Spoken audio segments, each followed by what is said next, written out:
we can think about what we've done over the past 2 days. We're not completed yet, of course. Tomorrow we have breaking into groups, looking at your charts closely, and also we have some embodiment work in the morning, which will give us a chance to express and to fulfill through astrodrama, perhaps, a little bit of our work.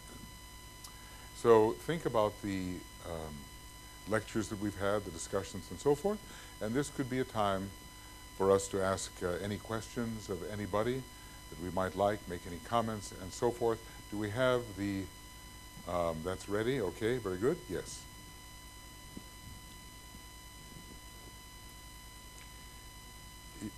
Yes. 7. Hello, hello. I want to make 2 remarks. First, that everybody is waiting for the end of the world. Oh, a few are. And disaster. That's why everybody is very, very attentive to this festival week. So we shall work twice, 3 times more intensive, because the waiting minds and the waiting hearts are open. Just that's a good point. The second. 100 years ago, in 1913, on the 21st of December, Federal Reserve System got a right to make money for United States. And on the 21st of the 2012, this right is finished. So we should meditate about this situation, as we decided to continue this printing of money or not. Okay, okay. It's at one point the Tibetan did say that money as we know it may have to be withdrawn from circulation if humanity cannot get it right. So this is an interesting idea, and something to be borne in mind. Good point. Other questions and points that we want to address to any of the astrologers or make comments upon? Yes. Hi, with the importance of 2012, to me it seems like it's coming right now, with the lunar eclipse coming up at 0 Gemini conjunct the Pleiades at 29 Taurus. And then Venus is turning retrograde in Gemini, which it's the esoteric ruler, and the exoteric ruler, Mercury. And yet Mercury's in Taurus, for which Venus is the exoteric ruler. Yes. So Venus retrograde then follows with eclipsing the sun. As she mentioned, light comes through Venus, who receives a triple supply and gives a third to the earth. So to me, it seems that there's a bridge between the exoteric in Taurus to the esoteric in Gemini. And that's where we step in the inner path that Francis was talking about, the yin-yang symbol, descend in light. And with the new moon in Taurus and then the full moon in Gemini, it just seems like this is huge right now. This higher interlude is extremely important. Yes. Yes, and the world needs light as never before, because the clouds of glamour are very, very thick. So that's where the responsibility of groups such as ours comes in, to intensify, I think as Sergei was saying, to intensify our meditation. This is our way of breaking through and flooding the world with a kind of light which it sorely needs. So the responsibility is on every one of us at this time. Thanks for those points. Yes. David, yes. Michael, one quick thought on the transit of Venus. Yeah. The Mayan cycle is supposed to start over in December. Yes. Okay? It's occurred to me, wait a minute, the Venus transit, particularly if it's visible in Mexico, which it is, would be a very, because they can see it's a rare event. Yes. Why not have it? Now, I've looked on the internet. I can't find any transits of Venus going back beyond 2000 BC. or else I would know more. But Yeah. think about that possibility that the transit of Venus may be the actual beginning of the Mayan round. It's certainly possible, and of course the fact that it is in this year, in a way, practically is close enough. You know, if you, some people have said that this is the end of a 600,000 year cycle. That's an interesting number, because if you take the Great Platonic Year, which is generalized as 25,000 years, and you multiply it by the number of Shambhala, which is 24, which is a number intensely related to our own solar system in terms of the soul and potentially monadic rays of our solar system, you get the 600,000 year cycle. So, you know, Peter, this is in your area, but if it is true that we are ending such a cycle at this time, the implications for humanity's regeneration are tremendous, and what Kathy was saying, re-quoting that statement that this is the most critical period, most important period, the most. So we have that privilege of being alive at this point and of living a sufficiently impersonal life, caring about the big issues at this point, to participate in this kind of transition without, of course, losing our heads. You know, there are a lot of people that are sort of losing their heads at this time, and they're expecting the end of time and some great ascension and some Buddhic transference of all consciousness, you know, exaggerating just too much for where humanity is. But we have the ageless wisdom which stabilizes our consciousness, and humanity needs that stabilization of consciousness. We have great expectation based upon what we know of the cycles. The end of the great 25,000 year Piscean period, people speculate when that is. DK says that our science cannot possibly tell us yet when the 25,000 year Aquarian cycle will begin. He says you cannot calculate it by your science, but he says it's imminent. This is the period. So we live in the most momentous times, which are tremendously challenging to every one of us to be at the top of our game at this time. I mean, if not now, when? When will we do that? I mean, we've been prepared, many of us, for many, many years to be at the top of our game when humanity needs us the most. And, you know, we need each other the most. So this is the challenge set before us. It's going to be quite a year. And, you know, let everybody take the matter seriously. Yes. Gail. I want to thank Kathy for her beautiful presentation on sisterhood. It was wonderful. I'm a veteran of the women's movement, at least 40 years. I've got lots of scars. And I work with women all over the world, women peacemakers. And one thing we have learned is that nobody ever gives up power, ever. And so we're trying to find new strategies to take our rightful place. And this idea of soft power is emerging, not only through diplomacy, but through business and other agencies. And that is, rather than to force your will or your intention on people, rather to be conciliatory, to educate, to draw people into common interest. And I love your idea of the beauty mark. And I'm gonna make one. We're gonna do it because that is a symbol of a new way, another way. We don't have to do things the old way, the way men have done it. We can find new and better ways. And I think Hillary Clinton has done a really good job as demonstrating what a strong woman can do, and yet display this soft power. Yes, yes. Well, I think Venus always wins, you know, in the last analysis. Well, it has to. It's already completed its 5 full rounds, you know, 5 full scheme rounds.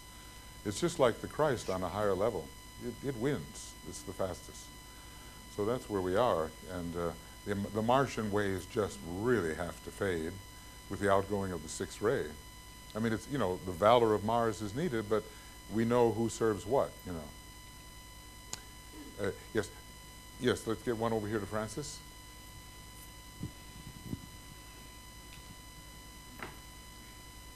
And try to, can we follow with the camera?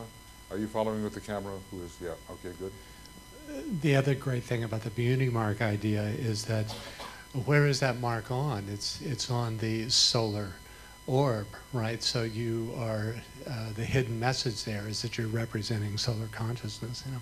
Yeah, the great identity in Leo is in the face. You know, this is the face of the sun, and the beauty mark. Very interesting. And the men used to wear them all the time. You know, in the early days. Okay. Yes. Okay. First here.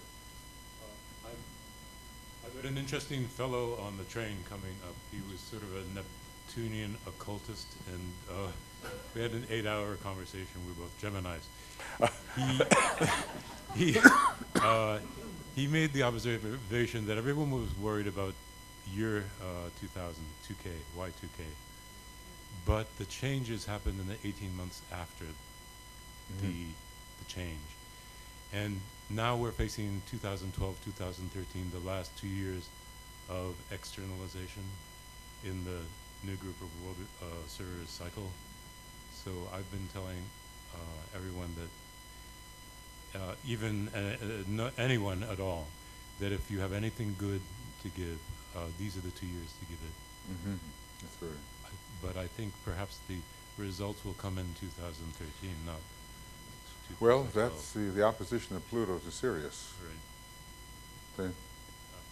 So, you know, I mean, 2015 has 3 oppositions of the planet Pluto to the star Sirius, which, you know, kind of dichotomizes the Great White Lodge and the forces of opposition. And somewhere DK is telling us about the 14-year period which is necessary to work an idea into manifestation. So the year 2014 leading up to that opposition is very important. This is something that Tuya is always emphasizing. It's the double 7. It's a manifestation factor. So I believe you are correct about that. And, you know, in some ways, it's almost like I'm kind of wondering, you know, what is the Titanic for the year 2012? You know, I saw this marvelous movie. Some of you maybe you've seen. It's called A Dangerous Method, and it has brilliant actors in it. It's all about the relationship of Freud and Jung and their new method of analysis. And Jung, you know, was a prescient individual, and he had incredible visions in the year 1912 of the catastrophic state into which Europe was headed. He didn't quite know how to interpret it, but indeed that is what eventuated. And I don't think it has to be that way, but I think we're in an analogous period. You know, what is it that's getting ready to sink at this point that will change the world? Just the way, in a way, the sinking of the Titanic kind of opened the door to the entire World War period, which changed everything. And DK said, well, if it was the way it was before World War I, there would be no hope. It had to be changed. Even to the point where the solar logos almost intervened, we're told, in 1917 in World War I, the solar logos. So yeah, I mean, it's an incredible quotation. Things have to change. And things will sink, and the Pluto and Capricorn period will give us that destructive period we need to clear the way. And the tears will come too. We have Venus, we have Neptune and Pisces, you know. The tears and the floods and the purification by water will come too. Yeah. Yeah. Sergey.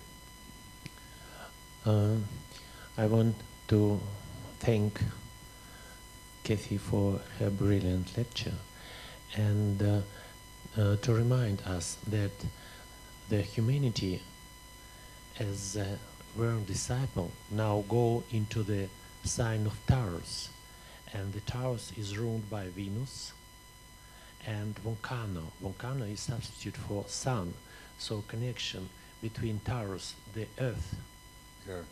Yes. sign, Venus, and Yes. Sun. They're very important. So this is very, very important Yeah. Very place important. which Kathy pointed out, connection between Earth, Venus, and Sun, and this is the same situation. Yes. I think we need an active spiritual will by those people who are reasonably illumined. You know, Vulcan is connected with the head center, and here we have yeah, the, yeah. you know, so this triangle is existing. And one more remark. In 1903, the group of high initiates got sixth initiation. If you add 11 years, you will see the beginning of the world Yes. first. In 2001, a group of initiates got sixth initiation. If you add 11 years, you will get 2012. Yes.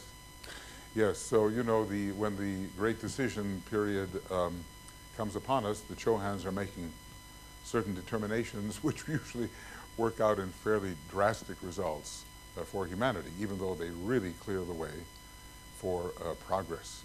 Look at all of the breakthroughs in the fifth ray ashram, which occurred after the year 1903, the whole unfoldment of relativity and atomic energy and quantum theory and all of that. Perhaps we can look at the communications revolution after the year 1952. Is that it? Yes. And what is the revolution for which the Chohans have cleared the way with the Great Decision in 2001? We should be in that period exactly now. Yes. Other thoughts, questions, comments? Yes. I had the good fortune to meet Rianne Eisler a few years ago. She wrote the book you are probably familiar with called The Chalice and the Blade. Mm-hmm. And she has since written a book called The Real Wealth of Nations, in which that would be to educate women and empower women. Exactly. Also, she has another group going called the Companionship Way, which is instead of having a matriarchal or patriarchal society, to have a companionship society, Yes. which is what Kathy was Yes. talking about.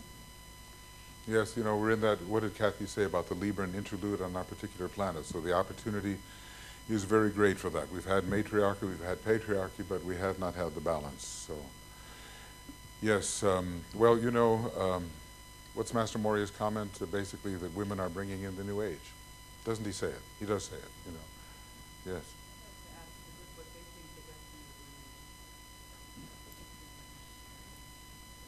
The destiny of women. Harmonizing force. Until the microphone reaches you, I'll just speak it out. I think in some way they could be related to astral Buddhic connection that sometimes is possible with the feminine consciousness, you know, so they could be really, I think, instrumental in bringing in the new age because they're attuned to the vibration of hierarchy in a certain sense. They're, because of their polarity, you know, they're negatively polarized and the hierarchy is positively polarized, and so I think there's a certain facility of vibratory response among women to hierarchical impression. I think it's certainly correlated with the coming of the second ray. I mean, really, you know, that is the great feminine ray in a sense. I mean, third ray is from another point of view, but you divide the first and second rays. We, you know, sometimes get hung up on the will and the concrete mind, and I think that the women have the way through and around that. You know, it's a very divided world now. It doesn't have to be because there's some kind of cohesive factor that is can come in. Destiny of women, yes.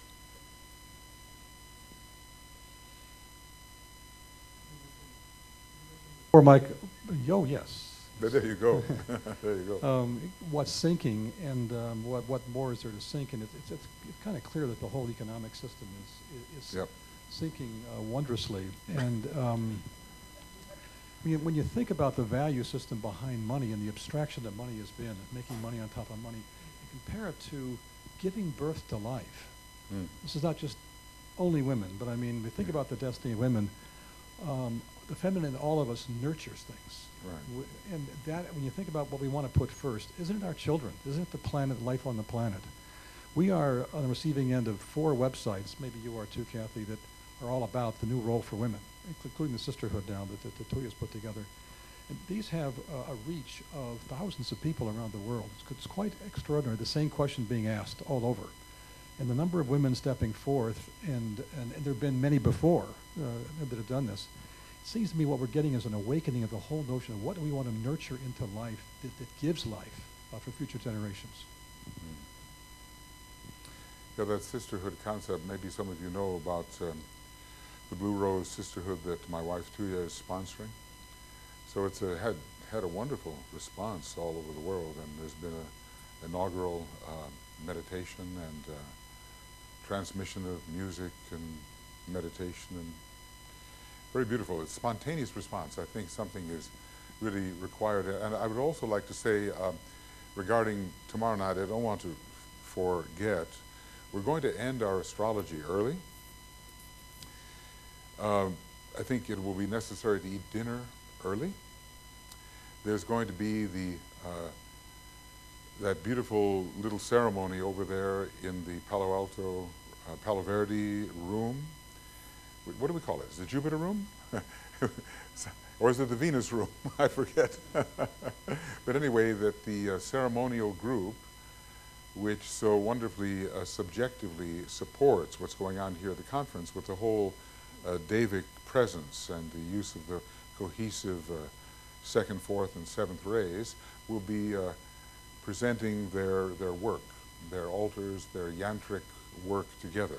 So I'd like to encourage, before we start our 7-ray workshop, that you eat first, that you come to the presentation, and then come right over here to the 7-ray workshop, and we'll try to work that all out so that the timing is good. We begin tomorrow, is it 7, isn't it? So certainly what begins over there will have to begin by 6, and you will have to have had your dinner before that. So try to think in terms of that for tomorrow. We should support that little group, which is doing so much meditatively to support the whole conference. And you probably know there's a global meditation operating at this time. People all over the world have responded to the conference, and they are supporting it with daily meditation. Thank you, Kay and Victoria, for helping us get that together. Probably over 100 people now are meditating every day.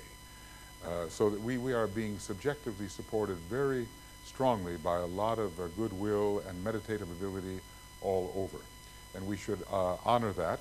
And as we reach the end of the conference, we'll be calling out the names of all the participants. You'll recognize many because people are now, what did Brett say? We have 83 people today on the streaming. So 83 people are participating in our little astrology workshop here. That's very nice, and more will come. And that's quite a, you know, our quality is better now. We're streaming, it's better than the webinars. And last year we had a beginning with this, and now it's augmenting. So many things are happening behind the scenes here, leading to a greater cohesion in the esoteric movement, where we have to give all of our attention this year. If anything good can be done, these are the years to do it, as you said. Yes. Yes. Yes. Hold on. I just want to say that I also appreciate the sisterhood speech or talk, because during the last Venus occultation, I was with a group of women who were, and there was my teacher was an astrologer teacher, and so what she did was she had, it was a group of women, but there were also men that were invited to a ceremony and a gathering that night. And before we left and disbanded, she said, now everyone that possibly can, go home and build a temple in your yard. And so I did, because I was a good student. And a couple days later, you know, I happened to see her again, and she was shocked to hear that I ran home that night because the wind was whipping around and it was really dark. And I said, but you told me that's what we were supposed to do.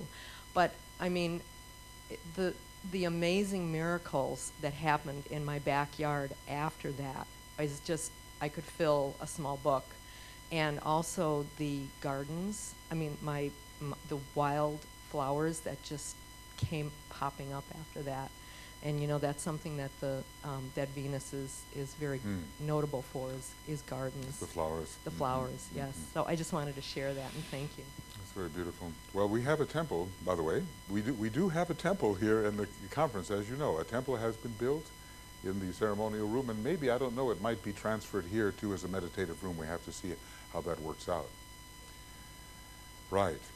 Well, I think we're at the end of today. I think we will have the mantram of the New Group of World Service, as has been suggested for the 5 o'clock mantram. We're just a little bit ahead of 5, but not much. And then tomorrow,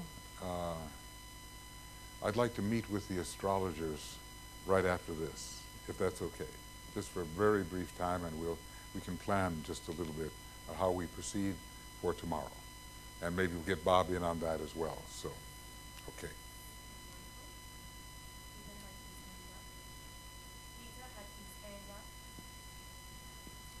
Well, Kathy, you asked about the destiny of women. I'm no expert at all, but it occurs to me that the micro lending movement, the responsibility that women exhibit much more than men, it sort of arouses group consciousness, and women seem, it seems to me that that's a real possibility for identity through a highly individualized group consciousness that would arise out of the energy of that sort of effort. So I see those efforts, those types of efforts increasing, and they are on television a lot, which is great. Thank you, Peter. I think, you know, we're also dealing with spiritual principles here, and, you know, we're not just simply dealing with difference in body type. There's a balancing of assertive and receptive principles that is coming to the fore. Somewhere I heard, and I don't know if anybody can confirm it, but Christ himself was called the daughter of Sanat Kumara.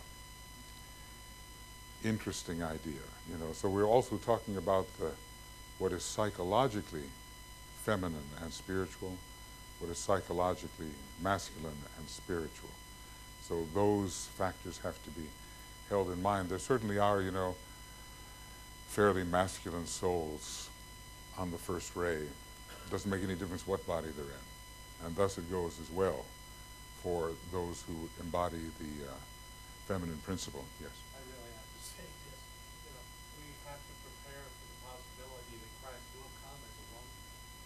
It's very possible. He's certainly capable of doing that. Well, I guess he can make any Maya Varupa he wishes. Exactly. But wouldn't that make an impact? It would, yes, be a surprise to many, and very possible.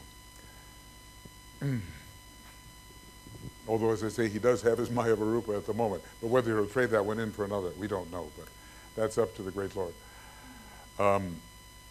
Yes, Tanya, I'll tell you what, we are reaching the end here now, so I'm just a couple of more comments. Yes, go ahead, Tanya. I just want to add that somebody asked the Dalai Lama about the role of women, and he said that his next incarnation, he certainly would come in the body of a woman, because that was a way of thanking the women for participating in the services, and he stressed the qualities, you know, I service. So I thought I'd share this with you. Yes, very interesting, indeed. Yes. I would just mention that we also hear that alignment with the galactic center enables Sophia to align with the Christ, known as the bride of the Christ.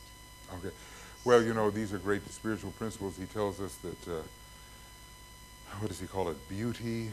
What are the words? He says beauty is a great being. You know, these great abstract principles, the principle of wisdom, he calls them great beings. They are actually beings. So what these alignments may be, you know, they're working on levels of the 6th and 7th initiations. Many things are possible. We seek to avoid exaggeration, wishful thinking. We want to function according to the law of correspondences. Many things are possible that we don't know about. But I think the principle here that we've been trying to bring forward is that Venus is a great planet. It's the planet of the solar angel. It's the coming planet. It's the second coming of the solar angels, and we have the obligation somehow to respond fully in the expression of this planet, which means soul infusion, whatever that may mean to the Christ, to wisdom, to the greater systemic and cosmic beings. We'll learn about that as we go. So let us have the closing of today with the mantram of the new group of world servers.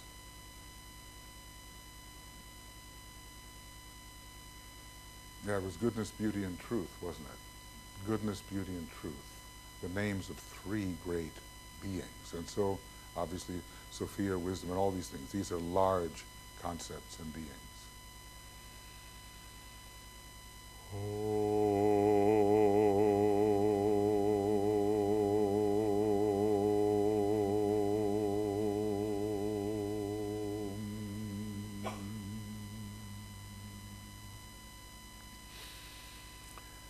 May the power of the one life pour through the group of all true servers. May the love of the one soul characterize the lives of all who seek to aid the great ones. May we fulfill our part in the one work through self-forgetfulness, harmlessness, and right speech.